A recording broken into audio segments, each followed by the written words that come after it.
15, 20, 25, 30, 35, 40, 45, 50, 45. There goes Davis. Oh, my God. Davis is going running all the way back. Auburn's going to win the foot. All right, welcome everybody back to another episode of Bubba and the Old Man. Today, Auburn got some really good news. Dylan Brooks committed. He will be a part of this recruiting class.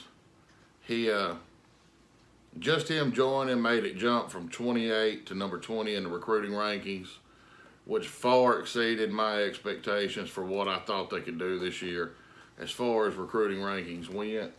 Yeah. I think it really bolstered the class, and it really showed that Brian Harsin, Coach Hars, is still out there working. He's recruiting. He's got a plan, and he's following through with his plan. It's crazy that Christmas Day we were 48th. Yeah. Now, our defensive line is insane with depth and young talent. Yeah, it's just gonna keep getting better because I don't see it stopping anytime soon. I think we're gonna keep on getting good defensive talent on the defensive line. Next year, I think we are going to have the best defensive line in the country. That's my expectation every year. Is for Auburn to be, dominant on defense.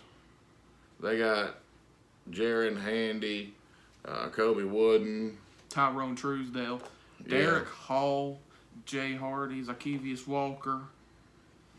I don't even know where Dylan Brooks really fits in for the next couple years. He's gonna rotate in. He's gonna get playing time. The kid's too good. In high school, I think he had 27 total tackles, 9 sacks. I think I saw him playing on offense too in his highlight tape. He may have. He's a freakish athlete. Dude, we know Derek Hall's year he had last year. He played really well. Jaron Handy. Colby Wooden, he getting sacks. Honestly, our defense is insane. And then our linebacking core with Pepo and Zacoby McClain. Yeah. I mean, it's the defense I feel is going to be the strength of the team again next year, especially with the offense, learning a new offense, the play callers learning how the players respond to this play being called, that play being called, them learning the players learning them. It's normally a quicker turnaround for defense. Yeah. I think it's going to be, the defense is going to be very good. We are a little bit thin, and we do have a couple unknowns in the secondary. But it doesn't matter if the quarterback's on his back within the first couple seconds. Yeah. Honestly, we're going to be insane on defense next year. If our offense is competent, and I saw on the War Reports, factoring off, we can get in the top 20 and third down percentage, and we can keep our defense off the field as much as possible. Yeah. We might have an 0-4 type defense. Shout out to the War Report. Yeah, they are awesome over there. Yeah, love what y'all are doing. That 2004 Auburn defense with Gene Chizik leading the way that year. Yeah, on the DC, that 2004 defense was nasty. That had talent at every level. It was insane, man. I was 1 year old, so I don't know. I didn't see it. Don't act like I ain't acting like I saw it. But just going back and looking at it, watching the highlights and looking at that team, that was insane, and I expect that. I expect us to have a defense we had a couple years ago. Derek Brown, Marlon Davidson. Yeah, we were a little lacking on defensive line this year, and a big part of it is we didn't have a big guy to come in. Derek Brown 9 times out of 10 demanded double teams. 10 times out of 10. Or he was wreaking havoc in the offensive backfield. and we didn't have that big guy up front. Now we got Lee Hunter and the I can't remember his name. That other big guy. Marquise Robinson. Yeah, we got him, and we got Jay Hardy, and You know, Tyrone Truesdale coming back. You know, I mean, it's going to get better. Yeah, I mean, I'm not saying that these kids coming in as true freshmen are going to go out there and produce like Derek Brown did his senior year. But if they can come in and clog up the middle and take up blockers, then that's going to allow our linebackers to flow. Yeah, like we're not talking like this year is going to be the year where this defensive line is top in the country. Like we're going to be good. But I'm talking like next year. Yeah. Like if the guy we got from Cincinnati as a D-line coach can do a really good job and mold these guys the way Tracy Rocker did, and then we know Derek Mason, his ability with the secondary and the linebackers, and we got Schmetting with the linebackers. This staff, if it's as good as we say it is, Then we're going to be one heck of a team. And we got an offensive genius as our head coach. yeah, I mean, everything's going in the right direction. I know a lot of people I see, you know, and in the comment section, and they're excited, and rightfully so. And they want Gunnar Stockton and you know the 5-star running back coming out of Alabama. And I think his name's Emmanuel Henderson. The kid flies off the screen. I mean, this kid as a running back is a absolute beast. But you know, you don't want to just get talent just to get talent. You have to get talented players that fit what you want to do. You know, and we got the best running back I think in the country. Yeah. And he's just going to be a sophomore. So he's got next year and at least one more year at Auburn before he jumps to the NFL. And you will not hear me complain one bit for him leaving early. No. Go get your money. You do you. Yeah. I will not be mad. But in the 2022 recruiting class, Brian Harson's already building a relationship with the number one running back in that class. You know, so Emmanuel Henderson may not fit what he wants in a running back. Yeah, we saw that. So it's not that big of a deal if you miss out on an Emmanuel Henderson because you're looking at another kid that is an absolute beast too, but he fits what you want to do more. Yeah, we saw that with Gus. You know, when he was going out just getting guys to get guys. Remember Yeah, Rock Thomas? There was a dickhead to me when I met him. But Rock Thomas, he just didn't have that mentality. Well, Rock Thomas's biggest thing was he wasn't going to run in the middle. Yeah. He wanted to bounce everything outside. But back to what I was saying, you know, Gunnar Stockton would be great to have. The kid's got a cannon for an arm, and he looks like he fits the mold. But in Georgia, he plays a lower division of football than, say, like Tanner Bailey here in Alabama. And I don't know if y'all have looked at him or what, but this kid has all the tools. I mean, he pops off the page. He can throw a touch. He can throw it downfield. He's great on the mid-range passes. He's great on the short passes. I mean, you know, and granted, he's just in high school. It's not the same as in college. But the coaching staff seems to be going after him a lot harder than they ever went after Gunnar Stockton.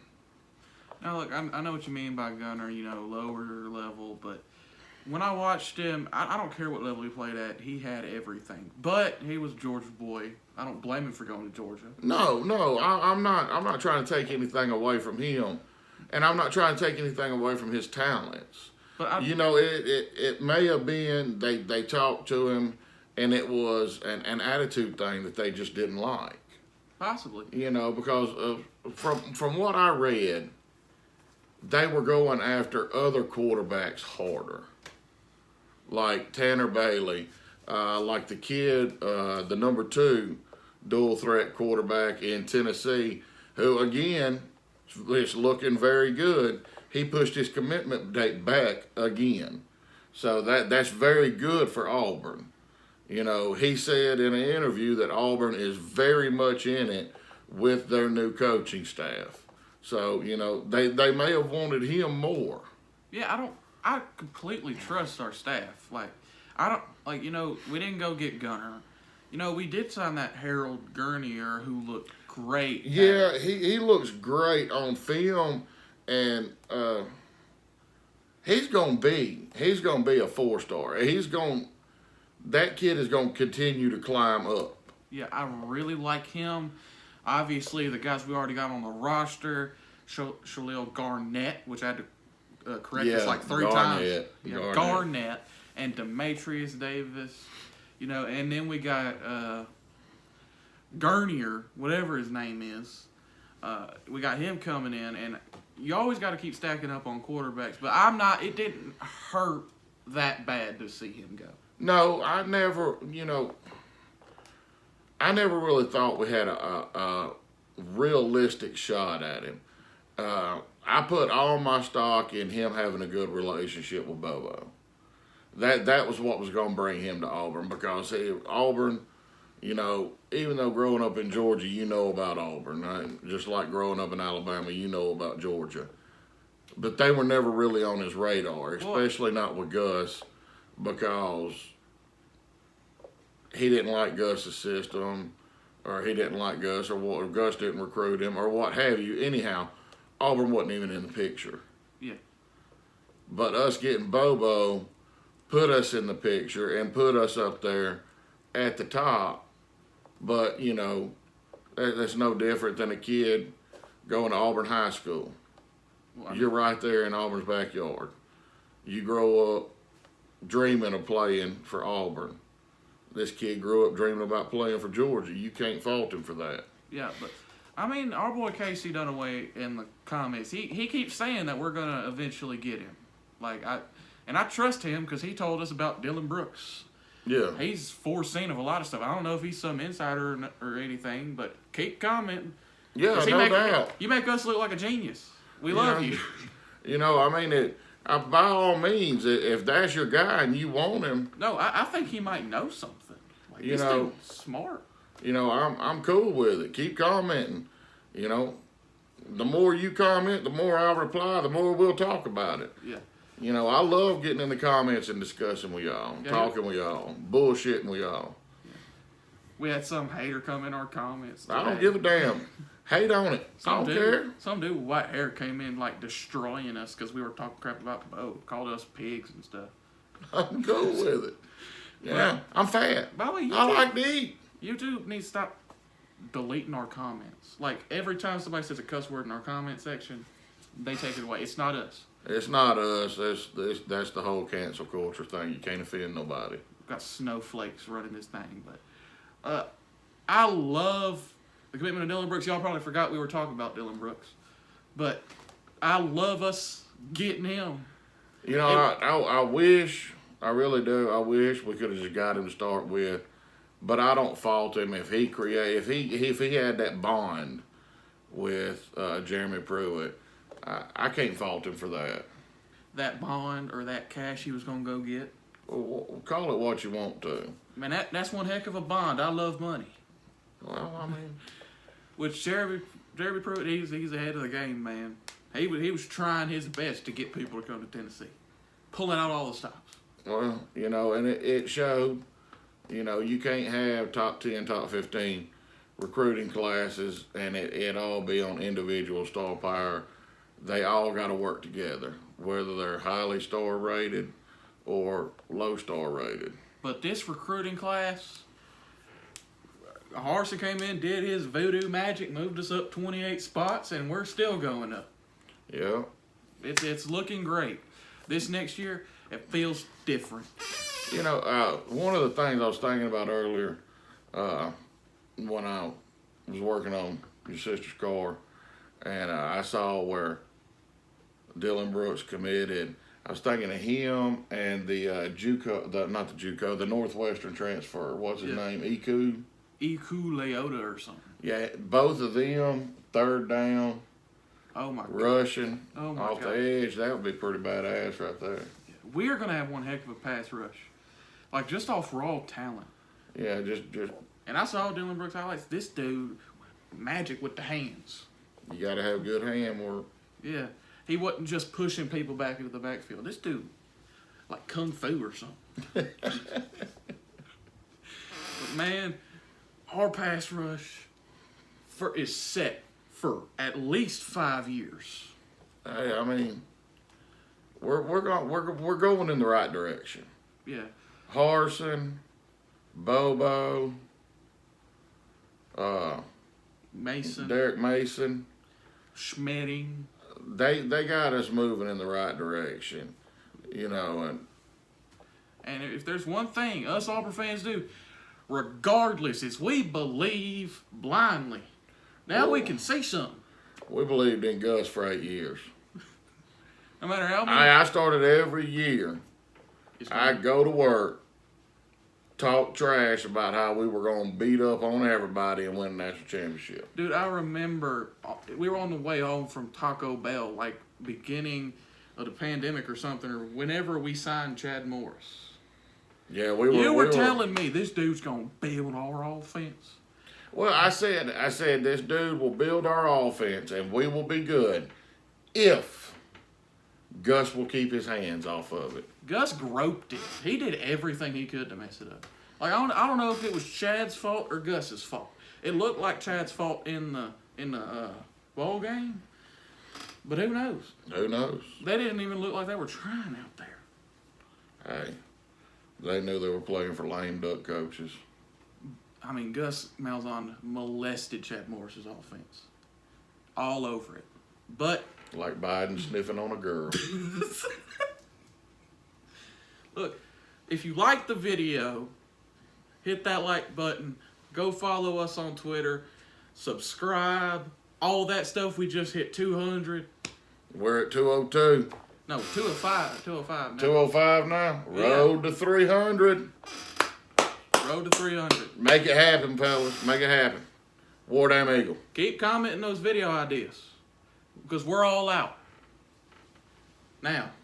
War Damn Eagle. War Eagle. Selena, go! Oh, Stop! sorry.